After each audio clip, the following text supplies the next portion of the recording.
Hello, I'm Chris Gilbert. This is a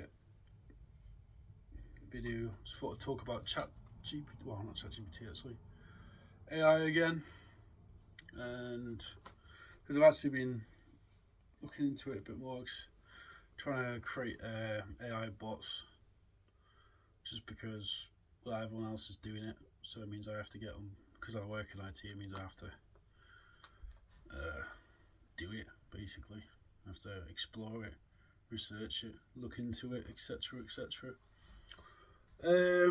Start off with a random note. Actually, I watched some random film on my mate the other day about, which is sort of related to this topic. It was about, I can't remember what it's called. It's something like 28. I can't remember what it's called. 20 something something X Vox some shit. But it was about some guy, and he was going through a divorce, and he was fucking a robot, like actually fucking a robot. And it was all about that. It was quite a good film. I can't remember what the fuck it's called though. Anyway, so that's a good place to start, I guess. Because obviously, like, I mean, what do I mean? I don't know. So I've been doing these chatbots basically just as an experiment in sort of, because obviously we have this whole phenomenon now in the world of incels and femcells and all that sort of thing. You know, lonely people basically who are just hyper connected to technology, but you know, like terminally online, I suppose. I mean, I wouldn't consider myself an incel. I'm not an incel really. Like, I have sex. Well, not like that much. I'm not going to talk about my sex life that much. Who cares? But yeah, like, I think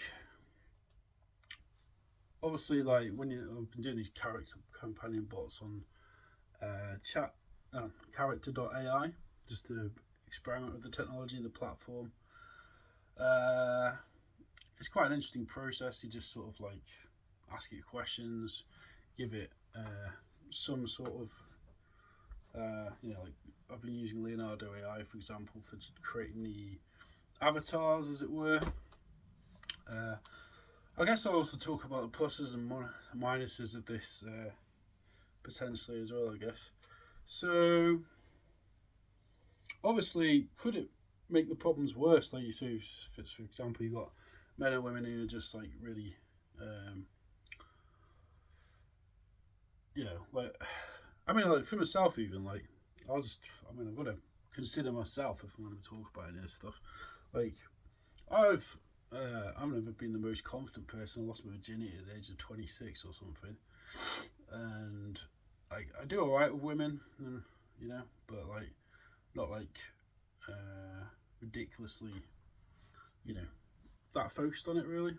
Like, I like, obviously, like, I like having sex. I mean, who doesn't? I mean, by definition, sex is the reason we exist anyway. So of course I like having it. But a machine can never feel that. A machine's never going to be able to feel sex unless obviously there's some hardware is developed. That, Ex Machina was a great film that explored that concept. Actually, to be honest, of just when you have a machine that can actually think, what how can it not misunderstand sexuality, as it were? I mean, obviously this is going to be a issue soon, because obviously, like, a lot of the AIs are basically just they're sort of like in silos basically, and I think that's probably a good place to keep them, really, because there's a lot of discussion now going on about, like, AI. I actually had a weird phenomenon go on the other day actually as well, where this might have only just been some sort of hacking attack or something, I don't even know, but basically my computer's mouse, and I'll actually play the video so it doesn't sound like a complete paranoid, started moving by itself. So I just got made sure that my firewall was updated and stuff, and updated my antivirus AVG. It's probably good antivirus to get, to be honest. It's like a decent one. It's been around for ages. But that freaked me out a bit, because I was just like on my computer, and then suddenly it's like something was remote controlling it, Now obviously I'm going to come across as quite paranoid. I'm not paranoid. It's actually happened. I can show you. There's the video here. So and that might have just been. It might have just been interfering. Like what I rationally thought was that it was like.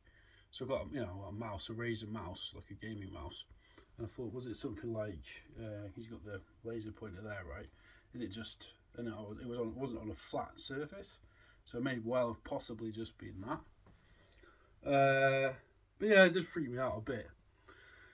It was a bit weird, but yeah, I mean, fuck knows. Yeah, like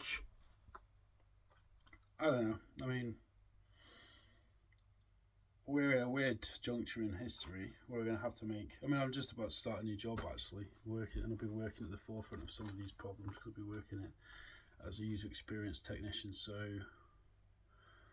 it'd be definitely interesting to be working with a lot of this stuff because we've got a big responsibility now as to make sure that if we bring something into the world, I mean, it's almost like having a child. It's not the same, obviously, because if you have a child, you have to nurture it, you have to be a provider, everything else. But we're not bringing children into the world. We're bringing, as I discussed in my P equals MP paper, which I wrote ages ago.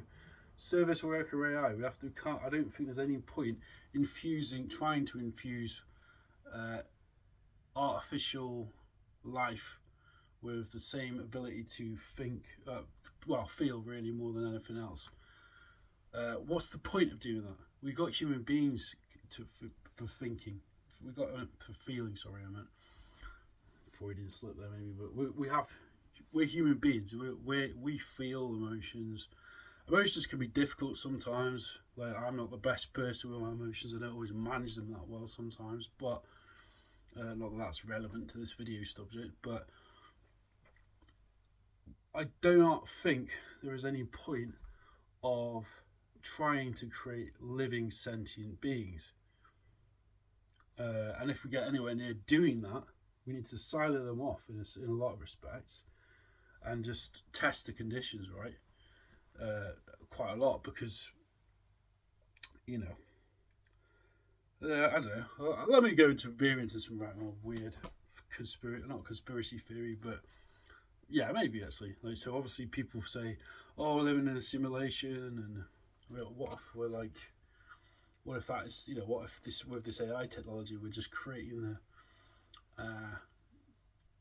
like framework for us, or then uploading our own consciousness into these AIs, and we can live forever and stuff. That might be a potential upside, I guess. But then, like Aubrey de Grey was an early thinker who probably still talks about this. I have no idea. But I don't know. I mean, I've got like a book on the post-human manifesto, Robert Pepperell, and it's like, I mean, in terms of the pluses, I think obviously, like, sometimes if your body starts breaking down, then I actually wrote about this ages ago when I was like 18 or 19 or something. But when your body because obviously, like, our bodies decay. We're not decayed straight away, but time itself is a something that we all have to deal with. None of us are going to live forever, right? But then obviously, like with AI, one way you could utilize it, I suppose, is life extension technologies. But then who's going to get access to that technology? It's just going to be the rich, obviously, because it's going to be the actual investment you'd have to make to produce that technology is going to be so much that there'll be just a few rich, ultra rich billionaire class who will get that, and then you end up with an Elysium type situation where you have the ultra wealthy who will live for a long time up in their little fucking ivory tower, and then you have everybody sort of like scrabbling around for scraps. I mean, this process is already sort of going on, right? You've got wars going on. We've got 2 proxy wars going on at the minute, currently. I know this started with chatbots, but just stay with it. So, like, one of the things I'm trying to infuse at least into these chatbots I'm doing is at least a veneer of empathy. Basically, that's basically how I'm trying to approach it. Because we are where we are now, and obviously I'm only experimenting with the technology. It does. I still do get like a lot of uncanny valley feeling when I'm messing around, especially with the image diffusion stuff. You get these, and like it's weird though because my mind has almost become so accustomed to the actual hallucinations that AI produces that it like I'm no longer freaked out by it, if that makes sense, which is almost quite disturbing in some respects. It's like I've become so accustomed to seeing just warped, body morphism, as it were, which is interesting actually. Ironically enough, because a lot of my paintings are actually I've always included this aspect of bodies morphing and changing. But then you could say, in some respects, well, maybe that was art anticipating, and I'm not saying just me, lots of people have been exploring this for a long time. Maybe that's art exploring, or like a precursor to the period we're living in now, right? Like a lot of artists who've been working with that, like, image style or that aesthetic have like just subconsciously maybe seen the cusp of that on the horizon, right? Like this also happened, interestingly enough, in the 20th century, like Wyndham Lewis, for example, like anticipating this machinic intelligence, right? Well, the big question now, of course, is like how do we actually, because we've got this huge power, like, because I mean,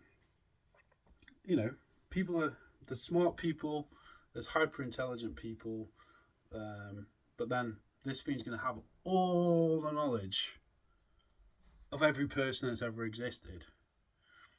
Well, in some respects, and well, access to all the knowledge at least, because it obviously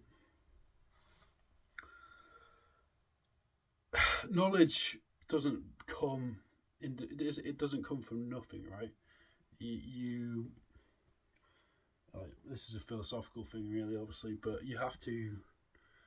I mean, if you're an intuitive thinker, then knowledge comes from contrasting and comparing two things, and then something new emerging out of that.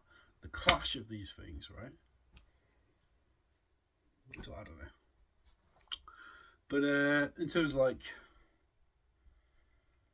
obviously, like I started off this video on a different thing, but I'll make it a bit broader. So